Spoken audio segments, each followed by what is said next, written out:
नमस्कार दर्शकों, मैं जितेंद्र गुप्ता। आप देख रहे हैं स्टार सिटी न्यूज़। मैं इस वक्त मौजूद हूं ओखला विधानसभा के मदनपुर खादर वार्ड में। हमारे साथ आम आदमी पार्टी के SC/ST के अध्यक्ष हैं सोनू चौहान जी। सर, स्वागत है आपका सोनू जी।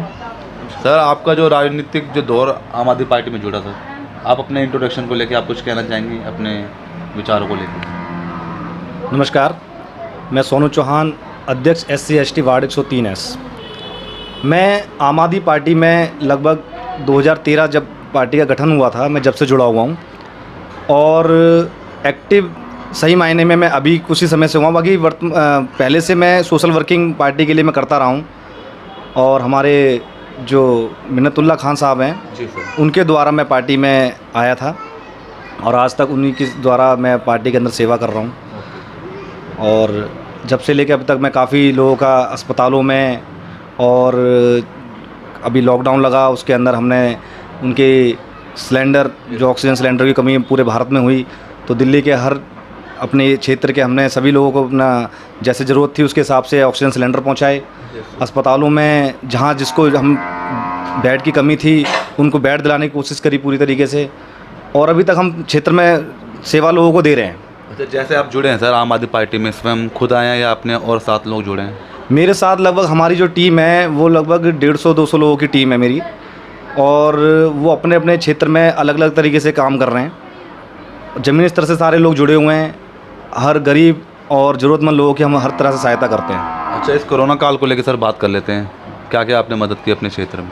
अभी तक हमने जैसे दिल्ली गवर्नमेंट का जो राशन था, सूखा राशन हो या अभी जो 8 लाख पर डे के जो लोगों का अगर राशन था जो बना हुआ, उसको हमने विधायक जी के द्वारा और हमारे जो वॉलंटियर हैं उनके द्वारा हमने लोगों को प्रोवाइड कराया। और सूखा राशन जैसे स्कूलों में मिला, उनकी हमने पूरी तरह व्यवस्था करी ताकि हर ज़रूरतमंद को राशन मिले। और वो राशन अभी तक मतलब लॉकडाउन से लेकर अब तक हमने लोगों को पहुंचाया है। अच्छा, आपने वैक्सीन लगवाई सोनू भाई? हाँ, मेरी दोनों वैक्सीन लग चुकी हैं। और आपने लोगों को जागरूक किया इस चीज़? हाँ, मैंने जागरूक भी किया और लगभग मैंने 150 लोगों को अब तक मैं वैक्सीन लगवा भी चुका हूँ अपने माध्यम से। अच्छा सर, चुनाव नज़दीक हैं, 2022 MCD को लेके तैयारी चल रही होंगी, तो आने वाला समय क्या लगता है आपको? आने वाला समय पूरी तरह MCD में इस बार आम आदमी पार्टी की सरकार बनेगी, क्योंकि MCD के अंदर जो 15 सालों से भाजपा सरकार बैठी हुई है, तो उनके भ्रष्टाचारों को देखते हुए इस बार पब्लिक पूरी तरह नकार रही है MCD में भाजपा सरकार को। और ईमानदार आम आदमी पार्टी को इस समय केजरीवाल के फेस पर लोग उन्हें पसंद कर रहे हैं, और इस बार दिल्ली के अंदर पूरी बहुमत से हमारी आम आदमी पार्टी की सरकार बनने वाली है। सर, वार्ड 103 के क्या हालात लग रहे हैं आपको? वार्ड 103 में सर पूरी तरीके से आम आदमी पार्टी की लहर है। कैंडिडेट चाहे कोई भी हो, चेहरा जो है केजरीवाल का रहेगा और जीत इस बार आम आदमी पार्टी की निश्चित है। क्या समस्या आपके सर कॉलोनी को लेकर बात करें?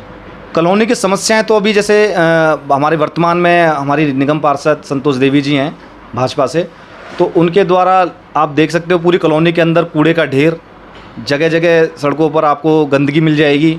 बरसात जरासी होती है, सड़कें तालाब बन जाते हैं, और उनके द्वारा जो है पूरी तरीके से वो नाकाम रहे हैं सफाई व्यवस्था को लेकर। तो इस बार हम पब्लिक ने पूरी तरह मन बना लिया है कि उनको इस बार सत्ता से बेदखल करना है, और आम आदमी पार्टी के जो भी कोई चेहरा हो उसको हम जिता के लेके आएंगे। तो सर, महंगाई पे आप कुछ कहना चाहेंगे? महंगाई पूरे देश में भाजपा ने जो है बहुत, ऐसा कभी सोचा नहीं था कि इस तरीके की महंगाई होगी।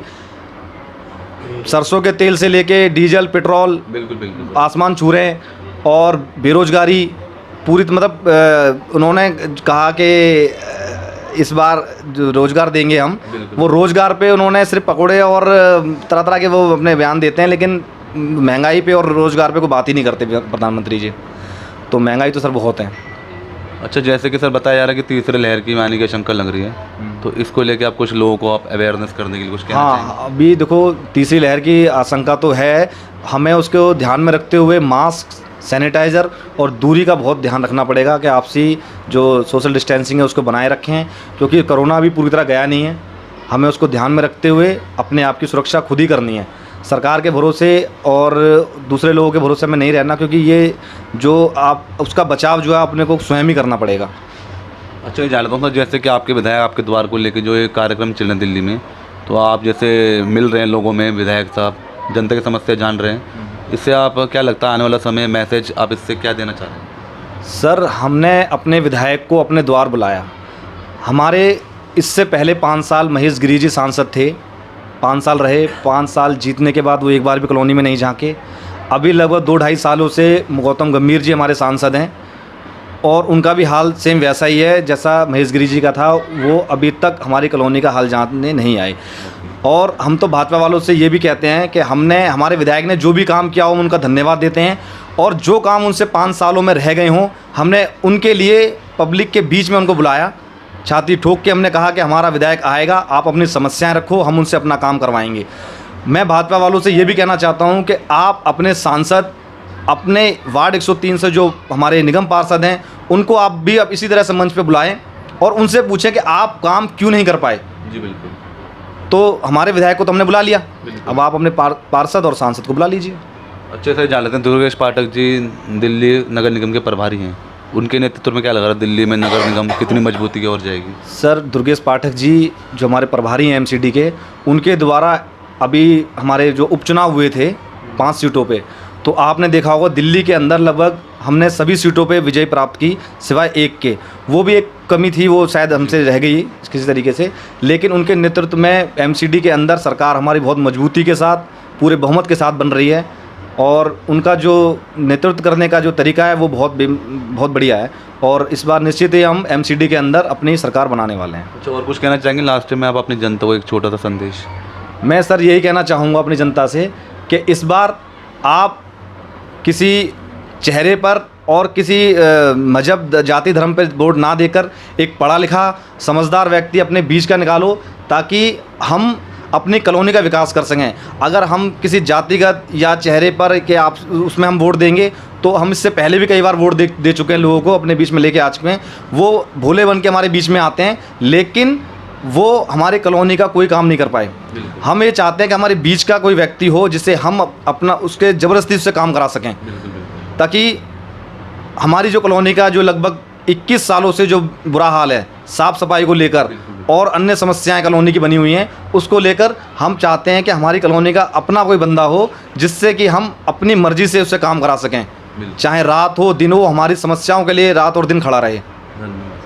सोनू चौहान जी। तो ये हमारी सीधी बात सोनू चौहान जी से, स्टार सिटी के साथ मैं जितेंद्र गुप्ता।